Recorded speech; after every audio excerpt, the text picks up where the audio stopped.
الحمد لله الذي جعل أمتنا أمة الإسلام خير أمة وبعث إلينا يتلو علينا آياته ويزكينا ويعلمنا الكتاب والحكمة. أشهد أن لا إله إلا الله وحده لا شريك له وأشهد أن محمدا عبده ورسوله لا نبي بعده.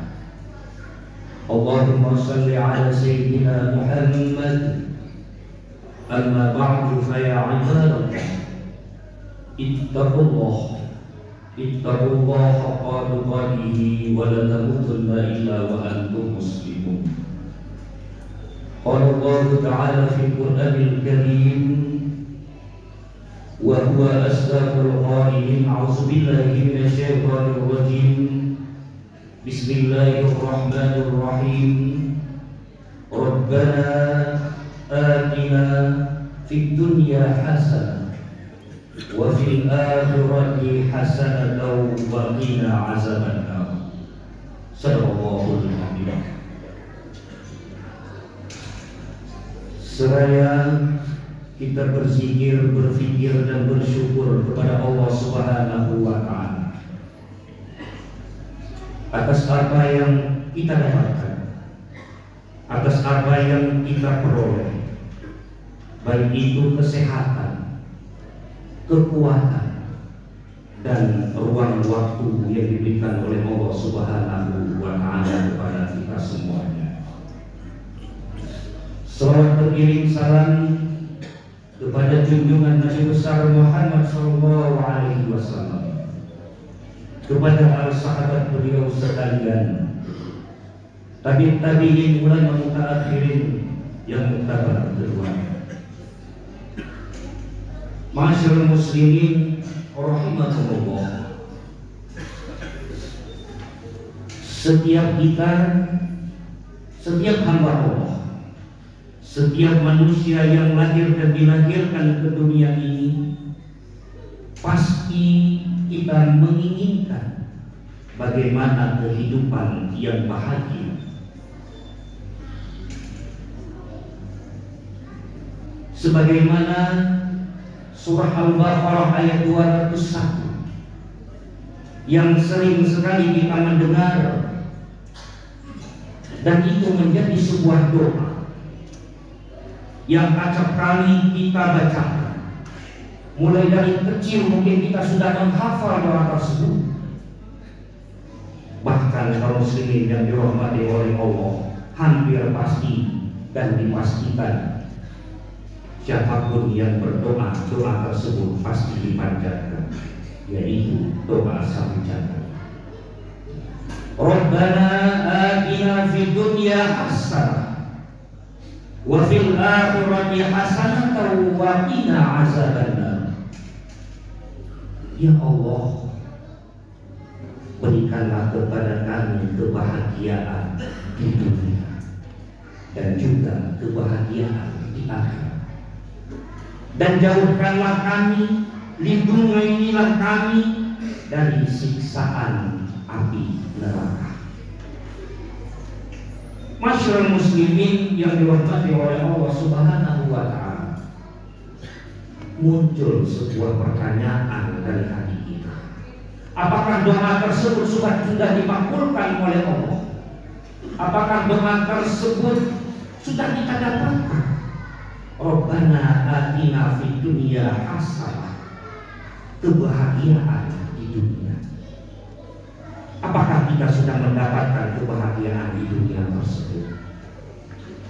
Masyaallah muslimin yang dirahmati oleh Allah Subhanahu wa Ta'ala, kadang-kadang ada kesalahan persepsi, ada kesalahan memaknakan kebahagiaan tersebut. Sering sekali kaum muslimin yang berbahagia, di saat kita menyatakan bahagia, maka orientasinya adalah sebuah kekayaan dan kemewahan. Apakah itu yang dikatakan bahagia menurut agama kita? Maka Rasulullah SAW yang disampaikan oleh Abu Hurairah, hadis riwayat Muslim dan Bukhari. Bagaimana yang dikatakan bahagia di dunia tersebut? Laisa lina an asrati walakin nafilan bilan nas.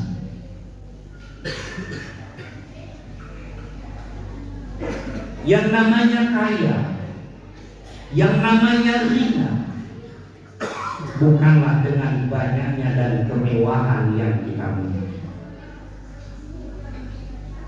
Walakinna ghinan nas.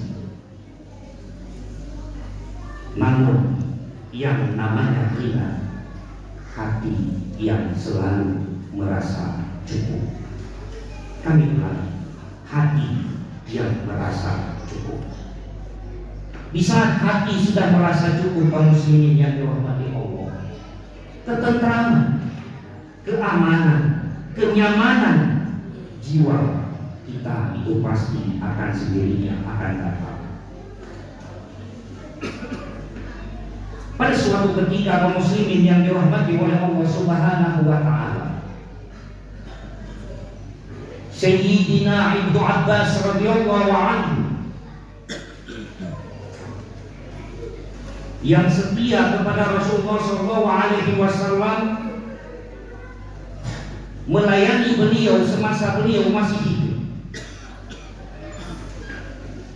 ditanyai oleh tabi'in, yaitu generasi setelah wafatnya Rasulullah SAW, mengenai apa yang dimaksudkan dengan kebahagiaan di dunia. Apa sebenarnya yang dimaksudkan dengan kebahagiaan di dunia? Apa bukti yang menyatakan bahwa kita sudah mendapatkan kebahagiaan di dunia tersebut? Maka Sayyidina Ibnu Abbas mengucapkan dan menyampaikan, ada 7 indikator, ada 7 ciri, ada 7 kriteria, ada 7 hal yang telah dimiliki oleh orang-orang, khususnya orang muslim, dan dia itu sudah mendapatkan kebahagiaan di dunia. Maka hari ini kaum muslimin yang berbahagia, mari kita bermuhasabah, kita merenungi diri kita, apakah 7 hal tersebut sudah ada dalam diri kita, sudah ada dalam keluarga kita, sudah ada dalam hidup dan kehidupan kita masing-masing. Yang pertama sekali, al-awwal, qalbun syakirun. Qalbun syakirun, hati yang selalu bersyukur. Bukan lisan syakirun, bukan lisan yang selalu mengucapkan syukur, tetapi qalbun syakirun, hati yang merasa bersyukur. Kadang-kadang kaum muslimin yang dirahmati oleh Allah, sering kita mengucapkan syukur, belum tentu hati itu merasa syukur.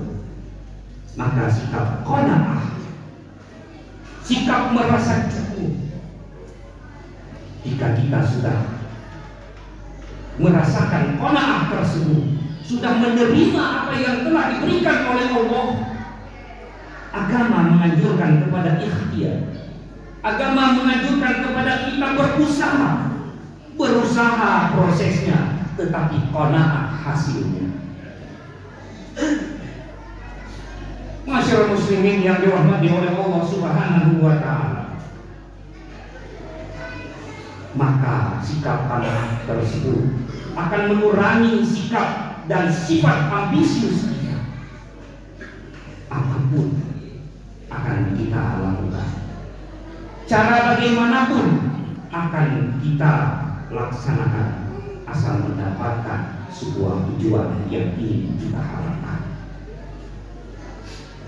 Masyarakat muslimin rahimakumullah, ini yang pertama yang disampaikan oleh Sayyidina Ibnu Abbas. Yang kedua, al-azwaj sholihah, orang-orang orang yang telah dikaruniai oleh Allah Subhanahu wa Ta'ala pasangan yang soleh dan solehah. Mari kita renungi kaum muslimin yang berbahagia.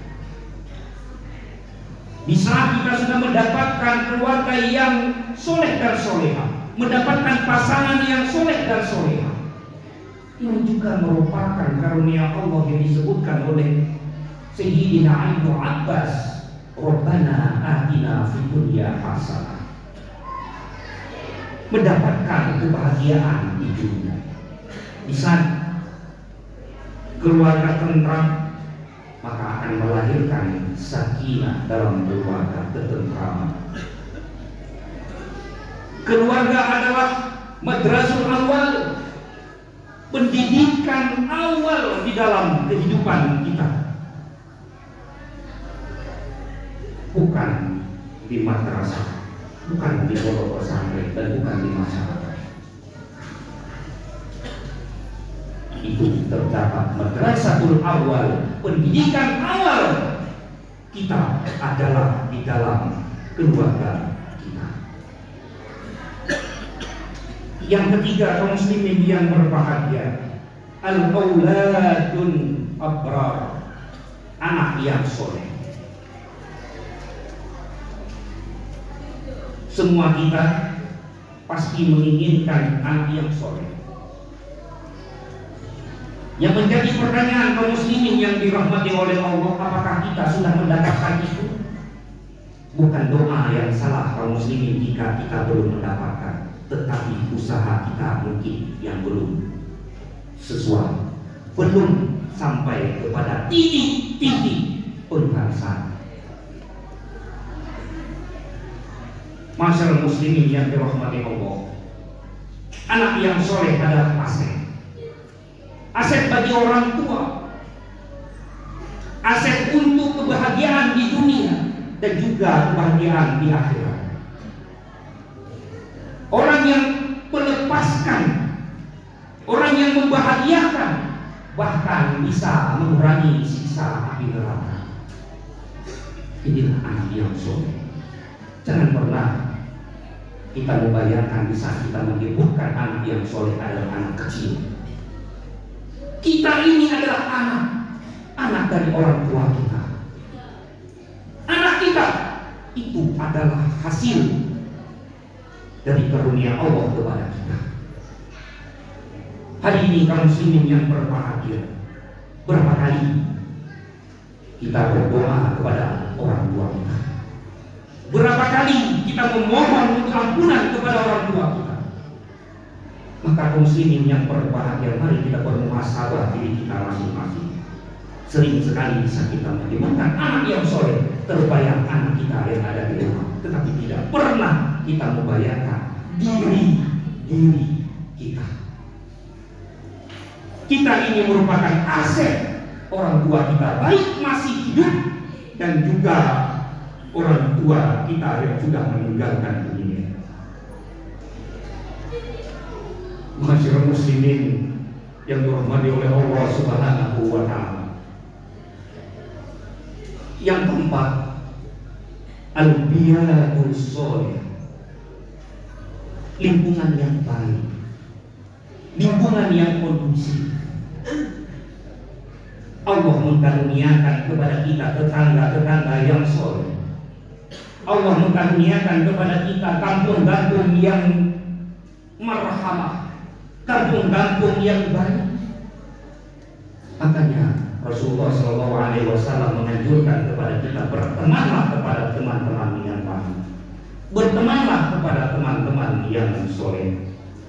Karena di saat kita berteman-teman dengan orang yang soleh, merekalah yang mengingatkan kita, merekalah yang memotivasi kita, merekalah yang menganjurkan kepada kita saat kita melakukan kebajikan. Mereka akan mendukung kita di saat kita melakukan kesalahan. Mereka pula yang mengingatkan kita.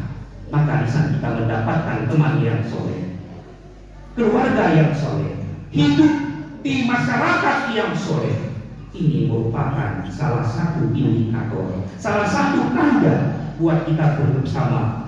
Rabbana atina fid dunya hasanah, itu sudah kita dapatkan menurut Sayyidina Ibnu Abbas. Yang kelima, al-malul halal, harta yang halal. Bukan banyaknya harta kaum muslimin yang berbahagia, tetapi kehalalan dari apa yang kita peroleh. Bukan jumlah, dan juga bukan kualitas, tetapi halalan thayyiban, yaitu harta yang kita peroleh dengan jalan-jalan yang halal. Halal caranya, halal zatnya, halal pula caranya, thayyibah kandungannya. Tidak kaum muslimin yang berbahagia, bisa kita bernaung, bisa kita mencicipi, bisa kita merasakan makanan yang masuk ke perut kita. Apakah halal atau iman? Jika belum, mungkin usaha dan doa kita belum dimakbulkan oleh Allah Subhanahu wa Ta'ala. Masyarul muslimin rahimahullah. Adapun yang keenam, tafaqquh fiddin, semangat untuk memahami agama. Dengan belajar ilmu agama akan kita semakin cinta kepada Allah. Semakin cinta kepada Allah, maka semakin terbuka, termotivasi, semakin kita betul-betul berusaha untuk melakukan perintah-perintah Allah. Tafaqquh fiddin, yaitu semangat untuk memahami agama. Mari kaum muslimin yang berbahagia, kita mendekatkan. Jangan pernah ada kita merasakan rasa ingin mendekatkan diri kepada majelis-majelis ilmu. Mari kita dekatkan dengan majelis-majelis ilmu. Di saat kita masih merasakan jauh dengan majelis ilmu, ini juga menurut Ibnu Abbas salah satunya yang belum terpenuhi kepada kita kebahagiaan di dunia. Yang terakhir, kaum muslimin yang berbahagia, umur yang barokah. Umur yang barokah, umur yang semakin tua. Karunia yang diberikan kepada kita panjang umur, tetapi apakah umur kita manfaatkan dengan betul, yaitu untuk kepentingan agama? Apakah umur yang diberikan oleh Allah semakin mendekatkan diri kita kepada Allah, ataupun sebaliknya? Ini kaum muslimin yang dirahmati oleh Allah Subhanahu wa Ta'ala. Ada 7 hal apa yang disampaikan oleh Sayyidina Ibnu Abbas untuk menguraikan kebahagiaan yang dimaksudkan oleh Allah Subhanahu wa Ta'ala. Apa yang kita mohon, apa yang kita baca di dalam surat Al-Baqarah ayat 201 dan doa satu jagat yang sering kita bacakan. Rabbana atina fid dunya hasanah wa fil akhirati hasanatan wa qina azabannar. Mungkin kaum muslimin yang berbahagia, mari sama-sama dan termasuk hati sendiri mengingatkan diri sendiri, dan juga kita bermuasabah bersama. Jika ini belum terpenuhi, mari sama-sama kita penuhi bersama. Mari kita sama-sama berusaha, mari sama-sama kita berikhtiar. Mudah-mudahan kita menjadi hamba-hamba Allah yang soleh, hidup di keluarga yang sakinah, dan juga di lingkungan yang marhamah. Amin ya rabbal alamin.